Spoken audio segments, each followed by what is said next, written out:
Hi, this is Sharina Joshi. This is my last lecture on Brathwaite for your MA English elective, IGNU, New Literatures in English, the Caribbean, MEG 8, Block 6. Colombe was published in the Middle Passages by Kamau, Brathwaite.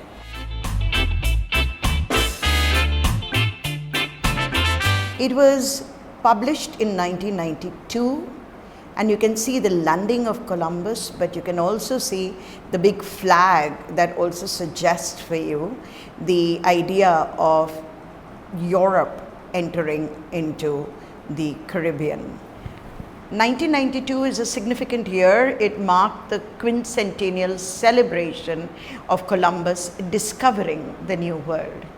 On October 12th, probably early morning, that is 2 hours after midnight in all probability, in 1492, Columbus landed or came close to the shores of Guanahani and named it San Salvador. The act of naming is also the act of claiming, because he claimed the island for the Spanish. What did this moment mean for the people who lived there? What did the arrival of Columbus signify? For a Caribbean artist, it is imperative to explore, to unlock, to uncover this moment of history. The question of history, the narratives of history are crucial to the questions of identity in the post-colonial world. History tells us about discovering, about the world getting discovered, about the roots getting discovered, about how the early Europeans came. That is what the Eurocentric history tells us. But for the Caribbeans and for the post-colonial world, there has to be a reconsideration of that moment. George Lamming in Concepts makes the point.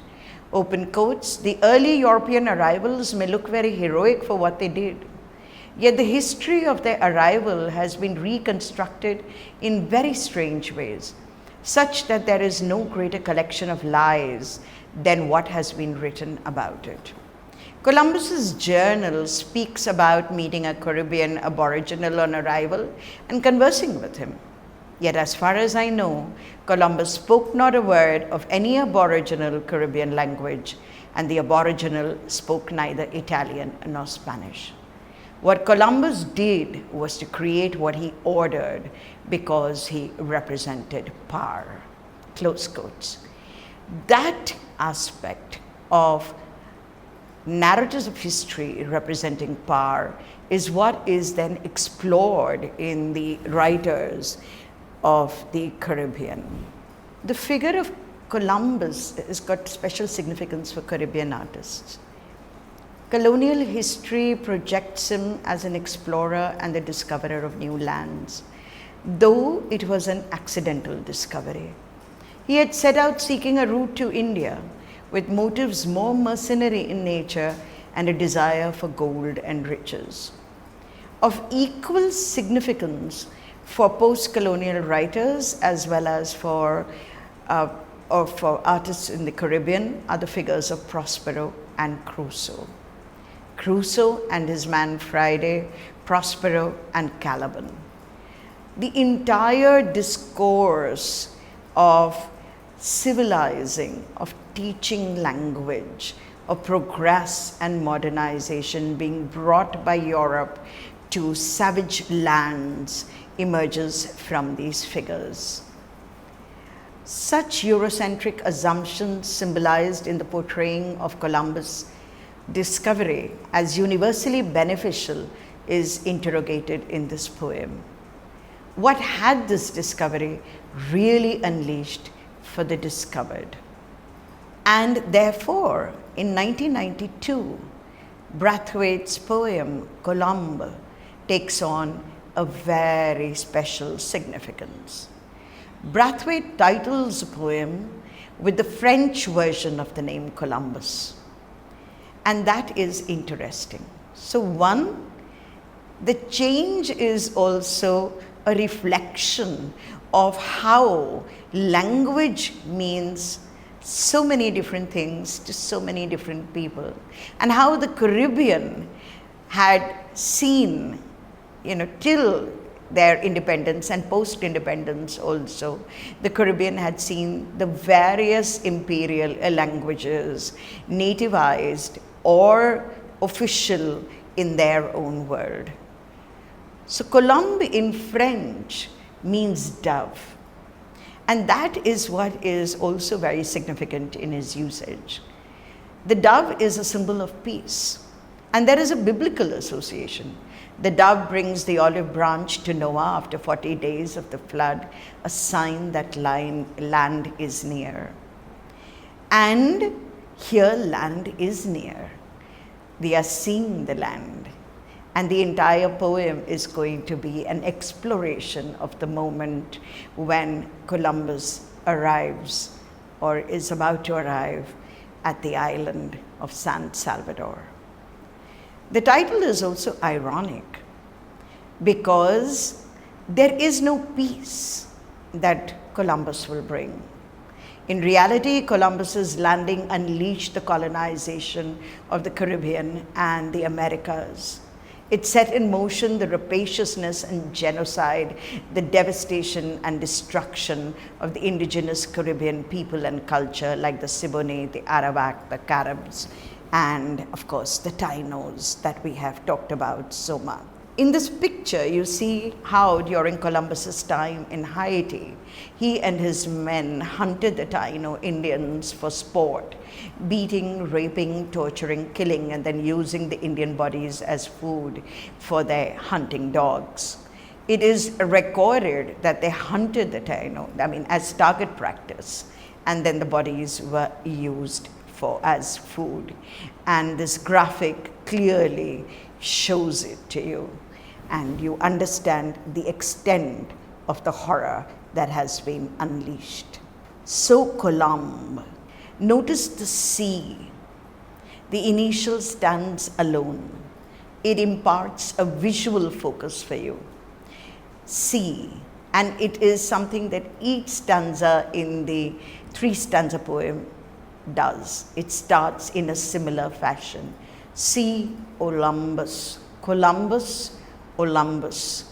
It breaks the word Columbus. The C is also an emphasis on the phonetic and the multiple meanings. I want you to notice this, There is the idea of see as seeing, the emphasis on the act of seeing within the poem. The seeing of the narrator who sees Columbus arriving and then walking across the shore. The seeing by the subject, Columbus. And the letter C phonetically is also C, S-E-A, on which the Europeans arrived on their ships and took over their space, the space of the natives. But the splitting of the name Columbus also breaks the power of the name. It demystifies the name. C, which stands for Columbus, C, which stands for sea, the ocean, C, which stands for the Caribbean, and then Columbus, split and brought together, takes a Caribbean meaning. Ol, O-L, old, him in Creole, bus, short form of blus, meaning to give a sudden blow, wound, or whip.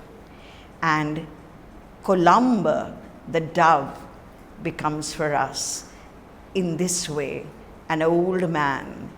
And he was old when he came and reached the Caribbean, and a perpetrator of violence, one who is going to bring violence and destruction to this land. Notice nature in Colombe. In the poem, you have various references to parrots, to the bearded fig tree that you can see, which gave that name to Barbados, and to the yellow pui flowers, symbols of vitality of an Edenic world. The poem is seen from the perspective of a native watching the arrival of Columbus.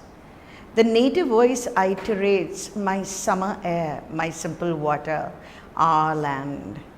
It underlines the simplicity and beauty and the peace of the land. The emphasis is almost on the Edenic, the amber daybreak, the yellow poi trees, the waterfalls, the blue sky blessed in the morning with its fire. And yet the narrator senses violence, feels the violence that is to wreck thy world. In the second stanza, the images become ominous. The slaughter that his soldiers furthered here, pike point and musket butt, bones cracked with bullet shot, tip black boot in my belly, the whip's uncurled desire. It questions the purpose of the journey, looks at the question of desire and the destruction of a world that seems imminent. And this is the world that is going to be destroyed. This is the world of the yellow poi trees and the parrots screaming and the bearded fig trees. The other perspective that is given to us is through the voice of the narrator, Columbus. Columbus is demystified in the poem. Notice the movement in the poem of Columbus's gaze as charted, silently watching stars, daybreak, and clear beaches stretching before him in stanza 1. His discovery so near, his hopes and dreams, his charted mind's desire. He is brimming with the anticipation of wish fulfillment in an exotic other world. The questions that are raised become significant. But did his vision fashion as watched the shore the slaughter that his soldiers furthered here? And it becomes ominous. The narrative voice feels the brutality and the horror that is heralded, the destructive potential of the explorer of this new arrivant. The figure of Columbus is revisited, and the last stanza raises a new question. What did this journey mean? This new world mean? Discovery or a return to terrors he had sailed from, known before? Notice the breaking of the word discovery into discovery. Tells us how language can be a powerful tool to look at things differently. And I want you to notice that in all the poems that we have done of Brathwaite, you notice the way he splits words. And in splitting of the word, you have a new meaning that is generated. It forces you to rethink a word, to rethink meaning, to look at it from a different perspective. And this DIS, we know, is associated with darkness and the underworld. Columbus as a harbinger of colonialism. And also, see, Colombe, Columbus is a tortured, restless, complex figure, escaping his demons, the horrors of the old world. So what do we have over here? Possibly, if you can notice, possibly, if you will notice, even the old world, Europe, is not seen, specifically not seen, as a world that is paradisical. For all the fact that the Eurocentric idea speaks about Europe as the apex of civilization, the idea of the horrors or a return to terrors he had sailed from, known before, also tells you of the darkness that lies in the old world. And that, I think, is an interesting perspective. And moreover, through the narrator's voice, as he watches this man, on the after deck, looking at his world, looking at the stars, looking at the seas, his gaze moving upwards towards the trees and the hills and the farms that lay hidden, wondering at what lies there. He himself, that is the arrivant, the explorer, is seen as a tortured figure, possibly escaping, possibly worried. So it's very complex. And this complexity is something that I want you to notice both in Walcott and in Brathwaite. The final image of the poem is of Columbus alighting from the ship and walking towards the shore, watched by the eye of the poem. It is conveyed through a powerful metaphor of splashing silence. And I would like you all to notice how many times we have in the poem inverted syntax, so that it draws attention to the phrase. And here it draws attention to the silence and the peace that is being shattered. The shattering anticipates the violence that is already prefigured in stanza 2. Columbus is oblivious to anything but achieving his goal. The crabs are almost like the last line of defense, scattering as he walks, meaningless to the man who has charted a dream. Most significantly for us, the poem is a revision of the moment of Columbus's arrival and the figure of Columbus as quote, discoverer and explorer, unquote. The gaze is turned back on Europe. It is the gaze of the native, the Caribbean, the post-colonial subject who now looks at Europe and suggests that there may be a difference in how you view a particular historical moment. It counters the Eurocentric glorification of voyages of discovery to unravel the impulses that impelled it and the impact it had on the world they discovered.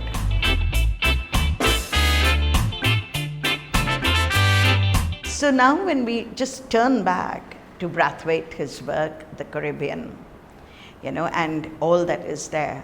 So we have Brathwaite's works, like those of Walcott and other Caribbean artists, share common concerns.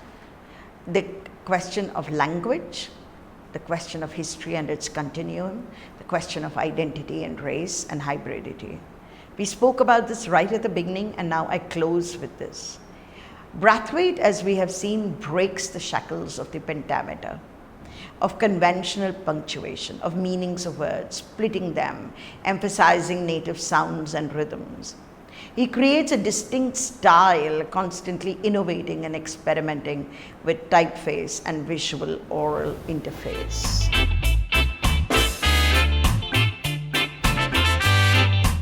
And together with the creation of nation language, the term that he coined, one of the crucial questions for all the Caribbean artists and perhaps all post-colonial subjects, peoples, is the question of history.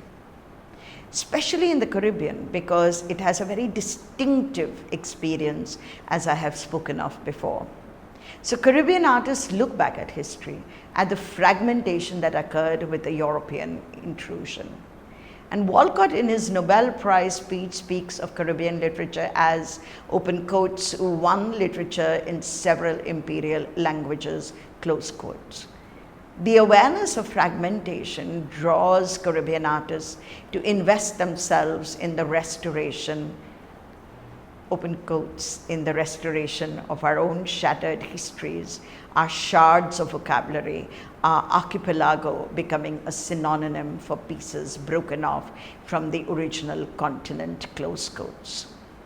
And Brathwaite says, open quotes, I say you have to be everything to bring those fragments together, because fragments by their very nature are everything.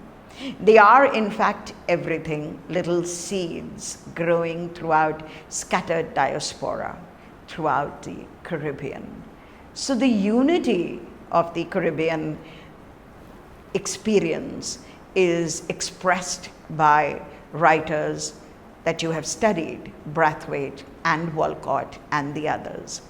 And it is this complexity of fragmentation and coming together, the unity that was disturbed by European intrusion. It is this complexity that is expressed in the poetry and writings of the Caribbean in terms of genre, style, rhythm, nation, language, and creolization. The significance of history for post-colonial worlds lies in the modern origins of historical study. The emergence of the history of European thought is coterminous with the rise of modern colonialism, with its radical othering and the violent annexation of a non-European world. History became a prominent instrument for controlling the colonized people. As late as 1962, Sir Trevor Roper, the Oxford historian, said, "There is only the history of Europeans in Africa, the rest is darkness, and darkness is not a subject of history," close quotes. Thus, Caribbean writers, African writers have all pronounced on, open quotes, the moral imperative to retrieve a history blanked out by official discourse, close quotes. But history, as it is told to us, can be a burden, it can be a trap, it can grip you. And as Walcott so poignantly says in The Muse of History, open quotes, "But who in the New World does not have a horror of the past, whether his ancestor was torturer or victim? Who in the depths of his consciousness is not silently screaming for pardon or revenge? The pulse of New World history is a racing pulse beat of fear, the tiring cycles of stupidity and greed," close quotes. What is even more interesting is that we see this in the writings across the post-colonial world, in the writings of Judith Wright in Australia, in the writings that we see elsewhere, in the writings of Asia and of Africa. This whole question. So how do you get over this? How do you even move above it? How do you even say, let's get over this? And the answer somewhere comes from Caribbean writers and their focus on creolization, as they say, the original human condition. So finally, Walcott says, "I accept this archipelago of the Americas. I say to the ancestor who sold me and to the ancestor who bought me, I have no father, I want no such father, although I can understand you black coast, white coast, when you both whisper history. For if I attempt to forgive you both, I'm falling into your idea of history which justifies and explains and expiates. And it is not mine to forgive. You were, when you acted your roles, your given historical roles of slave seller and slave buyer, men acting as men."